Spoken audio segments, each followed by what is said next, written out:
नमस्कार दोस्तों, आज है 31 अगस्त और समय हो चुका है खबर को जानने का।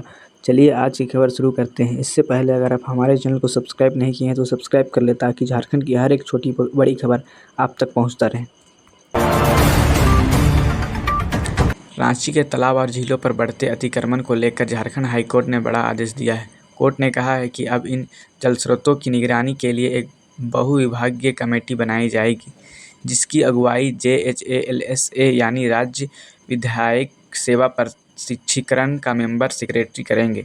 इस कमेटी का नाम होगा जलस्रोतों की स्थिति की एरियल मैपिंग करना, अवैध कब्जों की पहचान करना और रिपोर्ट सीधे कोर्ट में जमा करना। इसके लिए सरकार ने 38 लाख से ज़्यादा की राशि स्वीकृत किए हैं।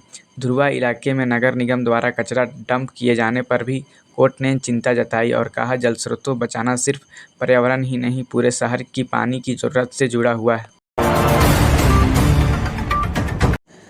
रामगढ़ में अपराध रोकने और सुरक्षा बढ़ाने के लिए अब 300 नए CCTV कैमरे लगाए जाएंगे। पुलिस ने यह कदम DGP के निर्देश पर उठाया है। ये कैमरे बैंकों, ATM, petrol pump, mall, hotel और अस्पताल जैसे इलाके में लगेगा। खास बात यह है कि सभी कैमरे से जुड़ा होंगे और पुलिस कंट्रोल रूम से लाइव मॉनिटरिंग होगी। इस प्रोजेक्ट के लिए DMFT के फंड से खर्च किया जाएगा। स्थानीय लोगों को उम्मीद है कि इससे चेन स्नैचिंग, चोरी और लूट जैसी घटनाएं पर रोक लगेगी। हालांकि पहले लगाए गए कई कैमरे खराब पड़े हैं, इसलिए अब देखना होगा कि इन नए कैमरों का रख रखाव कितना बेहतरीन तरीके से किया जाता है।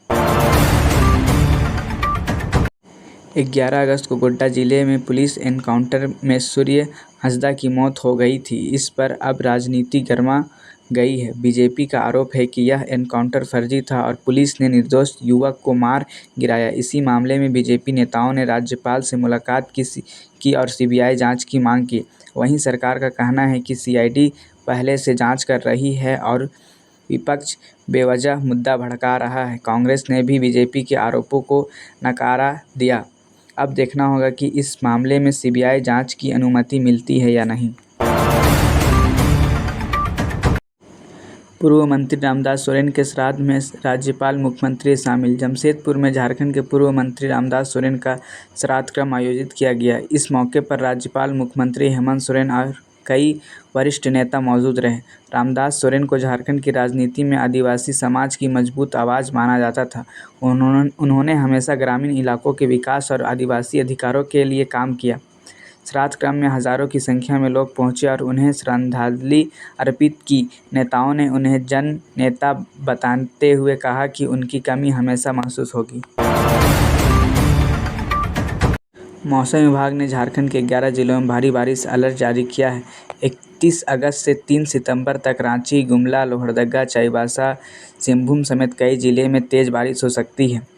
इस दौरान गर्जन, तड़िप और बिजली गिरने का भी खतरा हो रहेगा। मौसम विभाग ने लोगों से अपील की है कि खुले मैदान में ना जाएं और बिजली गिरने के समय सुरक्षित स्थानों पर रहें। कल रांची का अधिकतम तापमान 35.1 डिग्री तक पहुंच गया था, लेकिन अगले 3 दिनों में मौसम पूरी तरह बदल सकता है।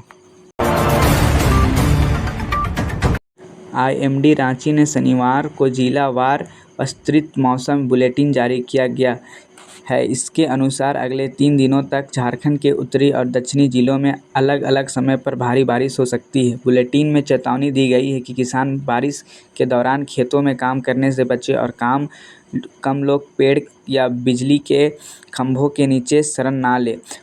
कुल मिलाकर आने वाले दिनों में झारखंड वासियों को सावधानी बरतने की ज़रूरत है, क्योंकि मौसम अचानक बदल सकता है। रांची के नगरी इलाके में प्रस्तावित रिम्स 2 अस्पताल को लेकर विवाद थम नहीं रहा। हाल में ही हुए टकराव के बाद पुलिस ने गड़बड़ी कार्रवाई की। कुल 71 लोगों को नामजद करते हुए FIR दर्ज की गई। इनमें कई स्थानीय नेता और संगठनों ने पदाधिकारी भी शामिल है। आरोप है कि उन्होंने सरकारी काम में बाधा पहुंचाई और हिंसा की कोशिश की। पुलिस का कहना है कि जल्द ही गिरफ्तार की जाएगी। वहीं ग्रामीणों का कहना है कि यह ज़मीन उपजाऊ कृषि भूमि है, जिसे किसी भी हाल में नहीं छोड़ेंगे। ये थे झारखंड के महत्वपूर्ण खबरें। इसी तरह के न्यूज़ देखने के लिए इस चैनल को सब्सक्राइब करें।